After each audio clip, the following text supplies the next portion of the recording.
comment to you? Sure. I would just like to add that I'm challenging myself and the rest of the board to be as nimble as the director needs us to be. I think it's very important that we do kind of take his request seriously so that we can be ready for this next phase of the housing development. And I think the sentiment is that we do feel that we're capable, more than capable of being the board for you and being the board that you would like for us to become. So just give us this trial and error period, and let's be fair about that with each of us to, you know, to try to reach that goal and help our ED out the best we possibly can. All right. Purple is very becoming. Thank you so much. What's up? How you doing, Commissioner Thomas, you got anything for? So just also thanking Inkster Housing staff for the work they do, as well as the commission and executive director. This is get to the business of the people, you know, making sure we're addressing the needs of the community. That should be our #1 priority. And doing what's necessary so we not, because I'm a bit tired of hearing about pest control. Like, what is the best pest control company we can find in the world to know how to get the job done? You know, we have to, because that's just been an issue. I don't know if it's the residents not keeping places clean or they just coming. But we got to find a solution to that problem. Because that shouldn't be an issue we hear about at every meeting about pest control. I'm tired of hearing that, to be honest with you. May I chime in on that one? I listened to what the gentleman said, and I'm just wondering if they are communicating with the residents that this is used instead of spraying. Because in listening, and I do a lot of that, it's like they get rid of the traps because they said it's bringing them. So rather than leave them to bring them to get rid of them, they're getting rid of them before they can get it. You hear what I'm saying? It's like education. That's what it is, we have to talk. And I'm one of the old school moms that, you know, I just listen and I wanna know if that's the reason why because every time I hear it, terminate. And then we got another, a chance for a new beginning with the new liaison, and that might help. He may be the one that will educate and they will be more receptive to what he has to say. I'm sorry, I didn't mean to take anybody's thunder, but it just bothered me that I'm thinking that. All right. Marcia? Let's see, let me comment on what, Commissioner Thomas just said. We've been dealing with, the problem with roaches for a long time, but some of our residents are educated as far as what, you know, they do. But we have a lot of residents who do not abide by the housekeeping rules. And if you have someone, if you're sitting on the east side and you have one that has an infestation, what you think gonna happen? There's nothing's gonna be good because it's gonna, the roaches are gonna, they're gonna run, you know, so. And if this person doesn't have a man, and we keep giving them more chances and chances, you know, when do you call a chance? You know, when do you say, okay, enough's enough? We gave them the problems about, you know, housekeeping. We warned them. I know that we're not in the business of putting people out, and I understand that part. But it's gotta be a line drawn somewhere, because you have to be concerned about where you live. You know, you have children. And a lot of our, you know, they're not being taught, which I still say that we need to have housekeeping classes for our residents, especially the young mothers that don't know, because maybe that will help some with combat some of the problems. I can't say anything about roaches, because I live in Denby, but we don't have any. And it's amazing why there's no roaches on this side. I'm not trying to be funny, but, you know, this is a totally different pest control company. Is it? Yes, Yeah. The one that does, oh, wow. And they have 2 it's contracts. 2 contractors. But we also tell them, and I tell them all, you know, but we do have some that, I mean, we just gotta educate. Not only, we have to find out what's gonna work. And, you know, I understand, like, maybe I'll wait and see what happens with the new gentleman coming in for Terminex, but I don't know what can be done. I just feel like it's gotta be something. So who's the service that services, Debbie? The company that services them, knowledgeable. Okay. My other thing is, I know everyone heard my name being called out during public comments. I can only do what I can as one commissioner. I cannot do anything else. But I have always fought for each and every resident. But also, I tell the residents they have to fight for themselves also. I can only do so much.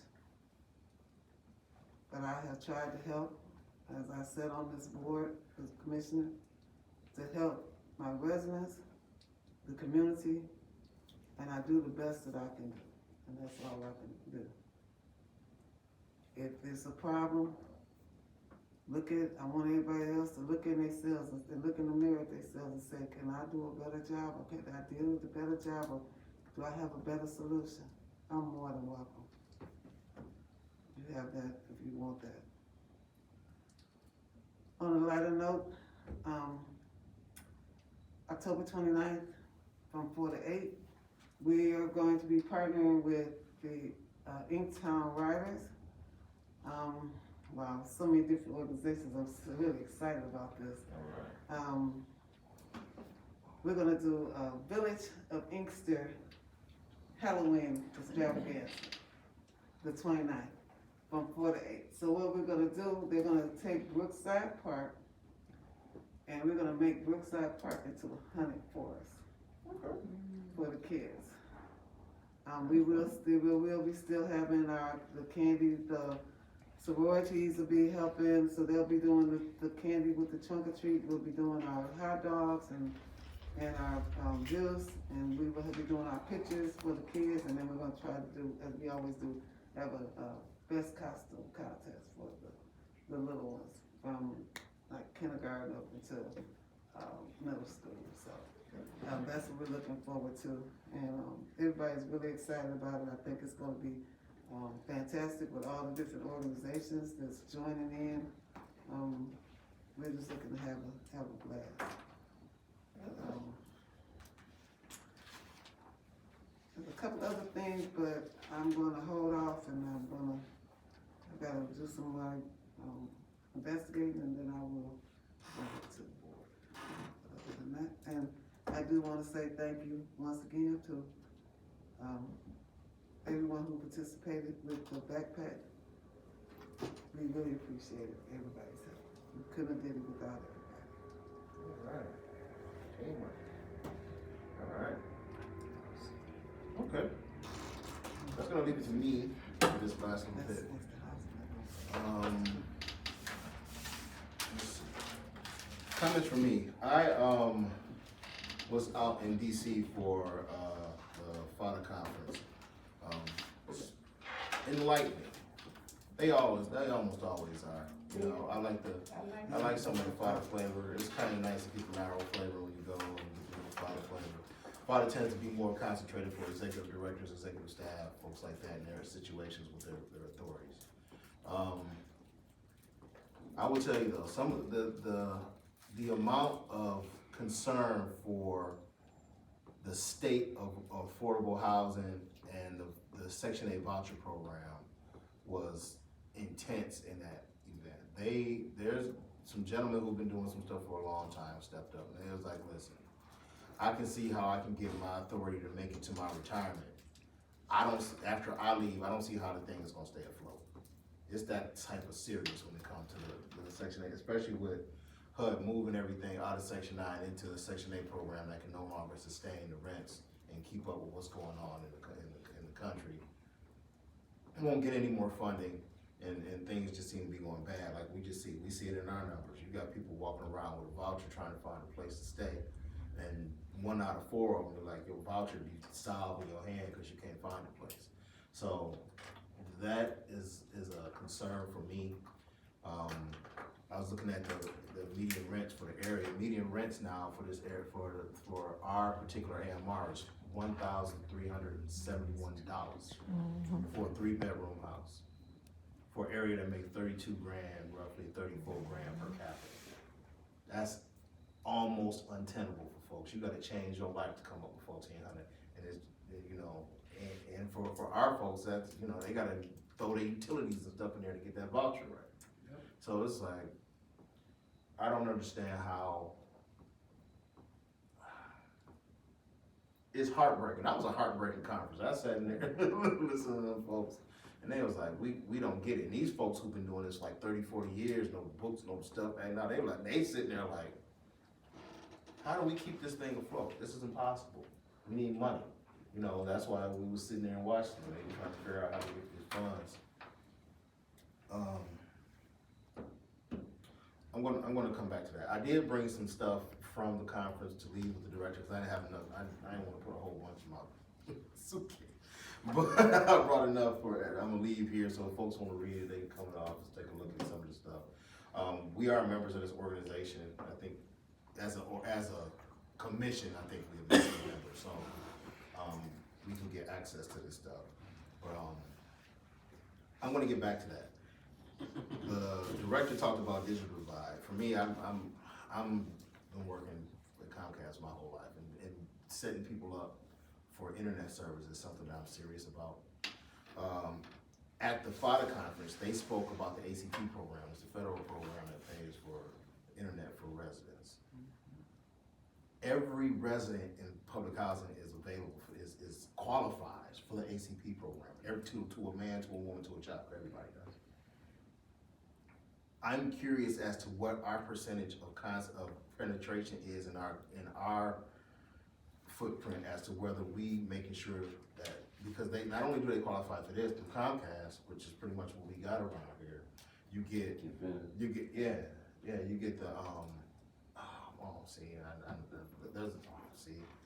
I forgot the name of the program. I was just looking at it. Where you can get reduced internet for being here, and the ACP program credit that they give you will cover that almost 100%, if not 100%. So almost to a person that can have free internet, everybody in here could get it.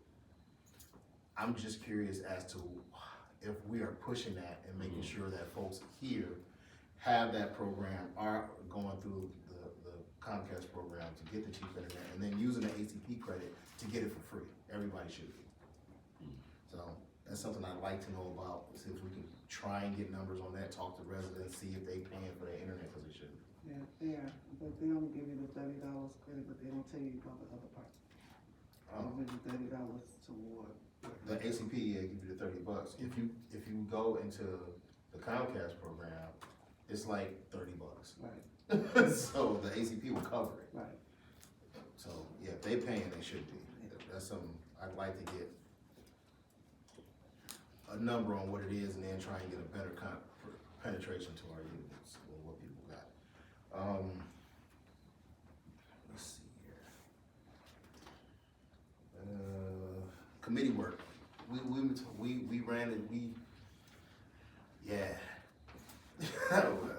Nimbleness is interesting that came up. There's a couple things I've been trying to do. I want to ask real quick, did you get a chance to reach out to the lady from the University of Michigan and stuff? Did that work out? I haven't heard back. I left her a message. I haven't heard back.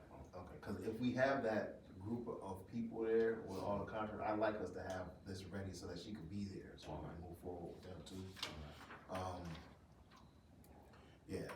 I want to make sure that we are being as flexible and nimble as we possibly can. So like, the director is like an email guy. I'll be working, and the email will go up. I wanna make sure everybody is checking their emails at least once a day. He usually sends a few a week, you know, so if you go on a couple of days and you ain't looked, you done missed something. He done sent something. Take a look,